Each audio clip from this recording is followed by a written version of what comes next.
नमस्कार my dear friends, आपका दिन शुभ हो, आपका दिन मंगलमय हो। आइए एक बहुत प्यारी सी बात आपको बताता हूँ कि एक बार जो है एक लड़का जो था नदी के किनारे डेली जॉगिंग करने के लिए जाता था, दौड़ने के लिए जाता था। देखते थे एक बुढ़िया जो आती थी वो एक कछुआ था उसको साफ़ किया करती थी। और ये अक्सर उसने देखा कि बुढ़िया जो है वहाँ पर आती है और कछुए को साफ़ किया करती है। एक दिन अनायास ही जो है उसको लगा कि इनसे बात करनी चाहिए। वो जाता है, प्रणाम करता है, कहता है माता जी आप जो हैं कछुए को साफ़ करती हैं डेली, अक्सर आकर के मैंने देखता हूँ, इसका कारण क्या है?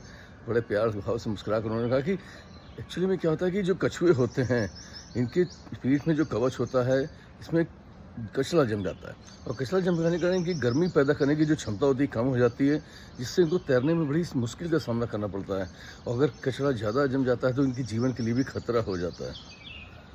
तो उन्होंने कहा कि बच्चे ने कहा कि आप ये मान लिया मैंने, आप बहुत नेक काम कर रहे हैं, बहुत अच्छा काम कर रहे हैं, लेकिन केवल आपके इतना करने से कछुए तो बहुत सारे हैं यहाँ पर, बहुत सारे कछुए हैं, तो सबकी ज़िंदगी तो नहीं बदल जाएगी। तो उन्होंने कहा, बुढ़िया ने कहा कि हाँ बात तो सही है तुम्हारी कि मैं सबकी ज़िंदगी नहीं बदल सकती, लेकिन किसी एक कछुए की ज़िंदगी तो बदल सकती है, किसी एक कछुए की दुनिया तो बदल सकती है।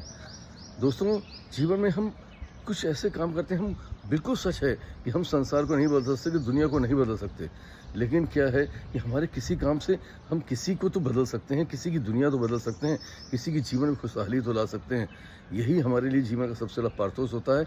हमारे जीवन के उद्देश्य की भी कहीं ना कहीं पूर्ति होती है और एक आत्मसंतुष्टि, एक आत्म शांति मिलती है। दुनिया बदलना तो बहुत बड़ी बात है। हम अगर किसी एक के जीवन के भी अंदर किंचित मात्र भी परिवर्तन लाते हैं तो निश्चित तौर पर जो है हमारे लिए ये एक बहुत बेहतर प्रयास होता है और हमारे लिए एक बहुत बेहतर संतुष्टि होती है।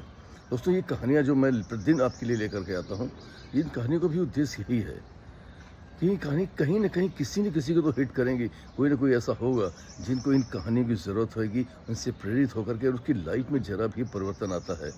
तो बस यही बात सोच करके मुझे जो आत्म संतुष्टि मिलती है, ये मेरे लिए एक बहुत बड़ी बात है और यही मेरे जीवन का पारतोष है। Wish you all the best. Thank you very much everybody. I love you all. फिर मिलूंगा किसी प्यारी कहानी थर्ड से आपका दोस्त डियर संजय। तब तक इन कहानी को एंजॉय करिए, शेयर करिए, सब्सक्राइब करिए, दूसरों तक भी पहुंचाइए। पता नहीं किसको इसकी ज़रूरत है।